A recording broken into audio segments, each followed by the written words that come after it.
Então, do ponto de vista da hipnose clínica, a paixão apresenta todas as características de um estado de transe natural.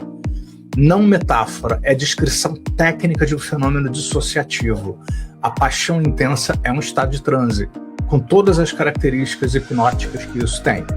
Então, foco exclusivo no objeto de desejo, com exclusão de outros estímulos, como acontece no estado de transe, a capacidade crítica diminuída, aceitação das sugestões, como acontece no transe hipnótico profundo, e vulnerabilidade aumentada à influência e à manipulação, o que pode acontecer muitas vezes quando pessoas manipulam outras, que não necessariamente vai acontecer com profissionais éticos, e a pessoa também pode se defender. Então, neste estado, nós ignoramos sinais claros de incompatibilidade, que só porque tem atração, porque tem uma suposta química rolando, né?